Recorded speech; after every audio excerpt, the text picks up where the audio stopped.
전쟁 놀이를 하는 어느 소년들. 오늘의 타겟인 소년의 이름은 오늘은 브루노의 가족이 이사가는 날이었습니다. 집을 나서려다 멈춰선 브루노. 정들었던 집을 떠나느니 뭔가 아쉬운가 봅니다. 전쟁이 끝나면 다시 베를린에서 만날 수 있을 거라는 희망을 가져봅니다.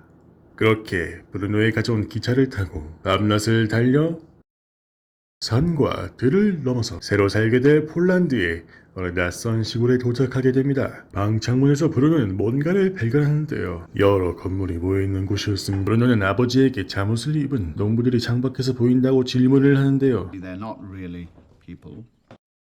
이해하기 힘든 말과 함께 창문을 막아버립니다. 심심해하던 브루노는 새로운 문을 발견하게 되는데요. 그러다 드디어 외부로 나갈 수 있는 작은 창문을 발견합니다. 새로 만든 그네를 타다가 농장 쪽에서 불어오는 연기를 유심히 바라보는데요. 몇 번을 고민하던 브루노는 샘솟아오르는 탐험가의 꿈을 향해 달려나갑니다. 새로 발견한 창문을 통해서요. 혈조망에 둘러싸인 농장과 어느 소년이 앉아있었습니다. 홀로 외롭게 지내던 브루노는 하루 종일 친구들과 노는 슈무엘을 부러워하는데요.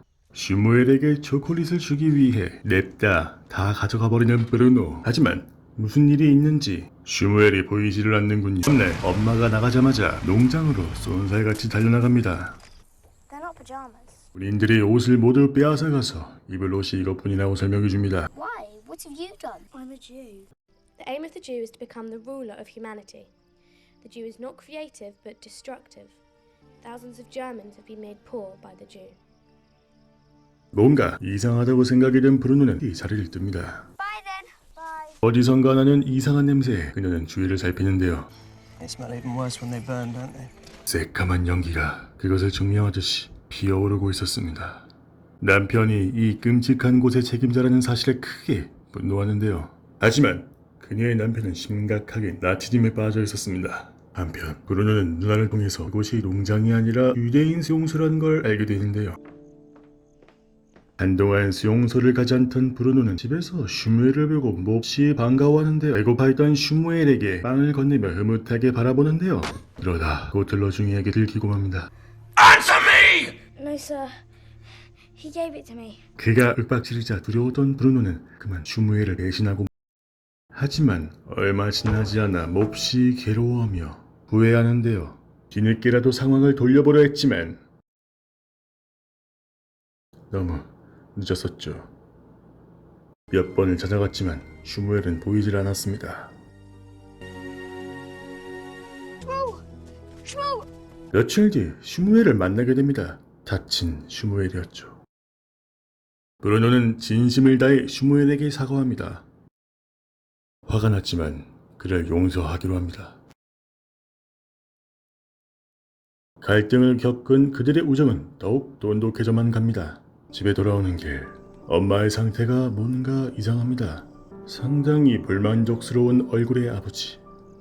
She just feels right now you need to spend some time elsewhere. 결국 그녀의 뜻을 들어주기로 하게 됩니다. 서로 말하기 힘든 일이 있어 보이는데요.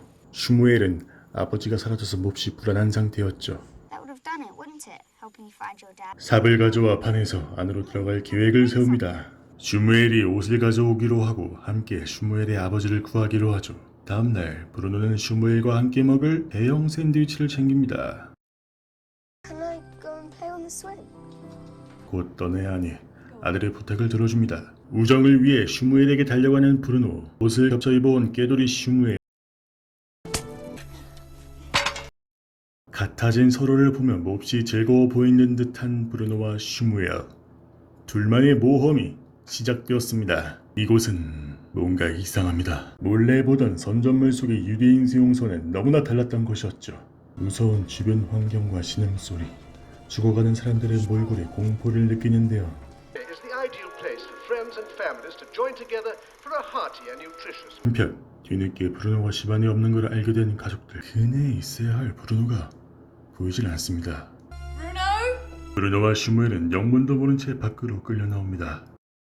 그러다 그녀는 문득 아들이 그곳에서 나오던 걸 기억해내죠. 그리고 뒷뜰 창고에서 브루노가 흘린 대형 샌드위치를 발견합니다.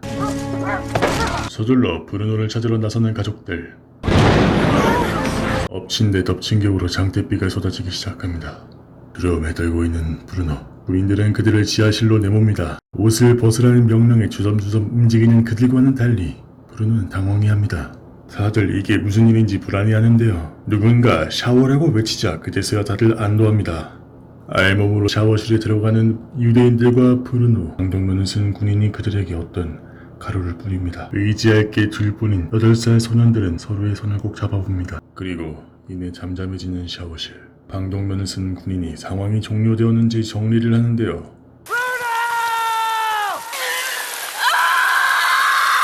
이미 너무 늦어버렸습니다. 이제는 아들의 유품이 되어버린 옷을 끌어안는 브루노의 어머니. 속에서 나치 극단주의자는 절망에 빠집니다.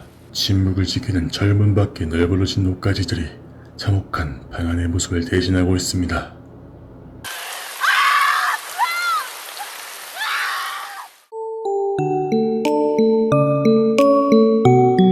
무비치입니다. 오늘 소개해드린 영화 줄무늬 파자마를 입은 소녀는 2008년 작품으로 나치의 홀로코스트를 재조명한 영화입니다. 지친이 대장교인 아버지를 따라 브루노의 가족이 이사를 가고 유대인과 나치를 알기는 너무나 어렸던 8살 소년이 그곳에서 슈무엘과 진정한 우정을 나누다 결국 독가스실에서 비극적인 죽음을 맞으며 영화는 막을 내립니다. 참고로 미국 영화 평론 사이트 도탈필름에서 뽑은 가장 우울한 영화 탑 25에서 1위를 차지하기도 했죠. 영상 재밌게 보셨다면 좋아요,